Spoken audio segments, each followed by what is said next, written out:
Fala, galera do próximo grande passo, né? Passa à frente e você não está mais no mesmo lugar. Então vamos caminhar aqui hoje com português, né? Dixon Soares, esse cara do nome aqui embaixo, sou eu mesmo. E vou falar com vocês sobre o princípio básico de tudo da prova do Enem, meu filho, que é texto. Você vai abrir a prova de linguagem, vai ter 45 textos para você fazer, para você ler esses 45 textos. Então eu vejo muito aluno falando, professor, a prova é cansativa, tem muito texto. Sim, vai ter muito texto. A base é o gênero textual, então não tem para onde correr. A mesma coisa do jogador de futebol. Vai para o campo, entra em campo e fala, gente, tem 11 lá do outro lado. Então é o óbvio, né? Vai ter texto. Então a base da prova vai ser a leitura do texto e a percepção dessas ideias do texto. Vai predominar. Evidentemente que ali vai se colocando outras habilidades, né? Você vai recorrer ao seu conhecimento prévio, você vai recorrer ao seu conhecimento de gênero textual, de estrutura argumentativa, enfim, várias coisas que você precisa perceber em um texto. Mas a primeira coisa que você precisa perceber em um texto são as ideias que estão presentes no texto. E na prova do Enem, nenhum texto aparecerá como pretexto, só para enfeitar. Sempre ele vai servir de base, ele se chama texto base. Então, a gente precisa já logo desmistificar, diferenciar, deixar claro aqui uma coisa que você tem muito, né? Há muita confusão em relação a isso, que são os conceitos de interpretação e compreensão. Vamos logo ao ponto. No Enem, você precisa compreender o texto. Você vai estar dentro de uma condição, de uma questão, você vai relacionar o seu texto base com o enunciado e as alternativas. Então, todo o trabalho textual ali, as chamadas questões, elas são chamadas de questões de interpretação de texto. É o nome da questão. Você pega o texto e faz a leitura. Porém, o movimento que você vai fazer na prova, em qualquer prova objetiva, o Enem é uma prova objetiva, você tem que marcar o seu xizinho lá, você vai precisar retirar as informações que estão presentes no texto. Ele não funciona como pretexto. Então, lá vai ter o que você precisa. Então, há um conceito, né? A psicolinguística, ela vai definir alguns conceitos de decodificação. Decodificação é o quê? A leitura. Você consegue ler, então se você consegue ler alfabetizado, beleza, você já reconhece ali a língua. O segundo processo é a compreensão. O que é a compreensão? É a retirada das informações que estão presentes no texto. Elas estão lá postas, você retira. E a terceira parte é a interpretação, que você contribui para o texto. Você faz uma leitura pessoal. Veja aí o conceito, está aqui, é claro para você. Né? Compreender um texto significa entendê-lo a partir das informações fornecidas pelo autor, as quais estão presentes no texto.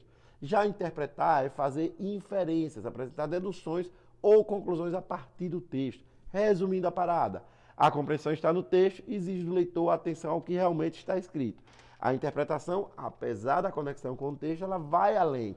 Então, como eu estou numa situação de fazer uma prova em que há uma objetividade da questão, eu preciso compreender. Então, no Enem, eu compreendo o texto, eu retiro as informações que lá estão. Professor, mas quando eu saio do texto para acionar o meu conhecimento de literatura, o meu conhecimento de português, você sai, mas você volta. Você não está interpretando, você está acionando seu conhecimento prévio para responder baseado nas informações que estão no texto. Então, quando você pega um texto, você precisa compreender. Então, beleza, imagine que eu dou um poema para você em uma situação de normal. Lê esse poema aí, meu filho. Você lê o poema e fala, entendi isso, e você entende isso. Então, 50 pessoas, cada um entendeu de um jeito. E todos estão certos. Por quê? Porque se basearam nas inferências pessoais, nas visões pessoais, na subjetividade dessa leitura. E a leitura é livre. Só que se eu pego esse mesmo poema e trago para uma prova, acabou a liberdade. Você precisa conectar ao enunciado e às alternativas. E isso você vai fazer retirando as informações que estão presentes no texto. Vou mostrar aqui 3 exemplos bem bobos para você perceber. Veja só. Como é você compreender e como é você interpretar. Perceba aqui, primeira frase. Paulo é um educador de primeira. Ok. Pergunta para você. Paulo é um professor? Aí você vai pensar, peraí. Não, se é um educador, é um professor. Paulo é um professor. Errou. O texto não está dizendo que Paulo é um professor. O que é que o texto está falando? Que Paulo é um educador. A ideia da relação com a educação, um educador um pouco mais amplo, professor, uma ação direta. Isso está presente no texto? Não. Se eu digo que Paulo faz bem a profissão dele, exerce bem a profissão dele, verdadeiro. Aí sim, está dizendo que é um educador de primeira. Eu entendo o que é de primeira e consigo ver que Paulo é um cara que se desenvolve bem na sua função. Então perceba como sutilmente as informações vão entrando e saindo do texto. Toda vez que vem uma informação de fora, você está interpretando. E isso, o cara que faz a questão do Enem, ele pensa nisso. Então, qual é a forma de fazer você errar a leitura de um texto que está na sua cara? Tentar sutilmente criar a possibilidade de informações que parecem estar no texto, mas não estão. Olha a segunda. Ir para a universidade é o plano de Sandra. Aí vem lá, Sandra está se preparando para o vestibular. É mesmo, porque se ela quer ir para a universidade, onde é que isso aqui está no texto? Né? Ou seja, a única coisa, a informação que eu tenho aqui é que se fosse assim, Sandra planeja ir à universidade. Ok, está correto, porque ela planeja ir à universidade, isso está escrito, é um plano, ir para a universidade é um plano de Sandra. Aí eu pergunto às vezes ao aluno, e vem cá, e Sandra, está se preparando para o vestibular? Sandra já é universitária? A resposta que você tem que me dar, eu não sei, pelo texto eu não sei o que é que ela é. Olha essa 3 aqui, ó. Eu cuido da minha saúde desde novo. Aí sabe o que eu pergunto para o aluno? Eu digo assim, vem cá, aí é uma pessoa saudável, né? Aí o cara fala, bom, se ele cuida da saúde desde novo, ele está cuidando até agora, então é uma pessoa saudável. Quem se cuida é uma pessoa saudável. Isso está no texto, cara pálida? Não está no texto. Você deduz por fora. Eu posso dizer aqui que ele é uma pessoa que se cuida. Sim, ele se cuida da saúde. Eu posso dizer que ele é uma pessoa velha? Tá isso no texto? Não tá dizendo que ele é uma pessoa que se cuida desde novo. Como é que o cara disse que é uma pessoa velha? Bom, se ele se cuida desde novo, agora ele deve estar velho. Se ele está velho, já era. Ou seja, eu estou interpretando. Então, sutilmente você vai saindo do texto.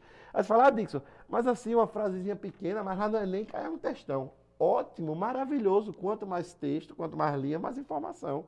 É muito mais difícil fazer a compreensão, a retirada de informação de um texto menor, como esses exemplos aqui, do que de um texto mais abrangente.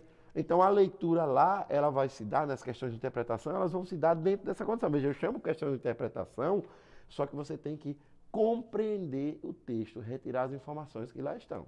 Beleza? E para fechar esse pacote, já está claro para você, então, você já deu o próximo grande passo agora. Já mudou a chave, está em outra estação. Entender que você precisa retirar as informações e lembrar que o cara vai fazer você errar através desse processo. Tentar fazer você interpretar o texto. Ir para fora das informações que estão fora. Eu lembro que tinha uma questão de cartaz. Tinha um cartaz, tinha uma camisinha, uma boia, um monte de coisa. E tinha um lacinho.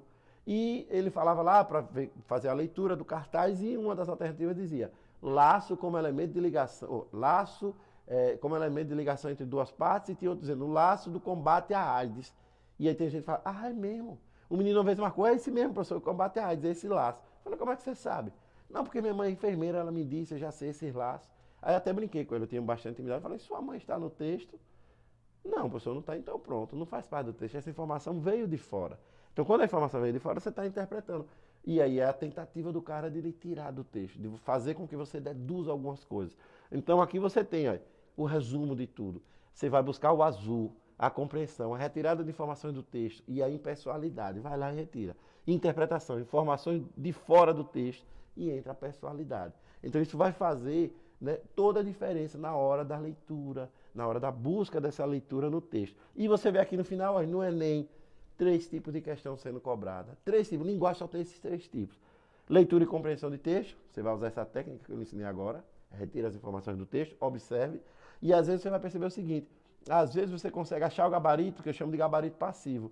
Tem 5 alternativas. Você vai encontrar 4 erros. Coisas que não estão no texto. Vai sobrar o gabarito, você marca, já era.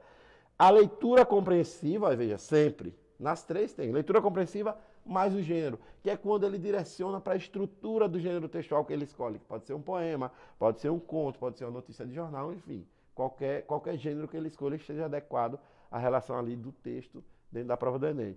E a leitura compreensiva mais o conhecimento prévio. Então, por exemplo, você vai ver as aulas de literatura aí, a professora Roberta fala lá, modernismo, segunda fase, blá, blá, blá, blá. Conhecimento prévio daquilo. Então você pega um texto de Drummond, que é poema, segunda fase, então o seu conhecimento prévio pode ser acionado indiretamente, quando, por exemplo, você vai eliminar uma alternativa sabendo que Drummond é moderno, você consegue associar as características que você aprende em literatura, ou, muito raramente, questões que dizem diretamente, acionam diretamente seu conhecimento prévio de literatura, ou conhecimento prévio, estou falando da prova de linguagem, né, de português, funções da linguagem, variedades, enfim.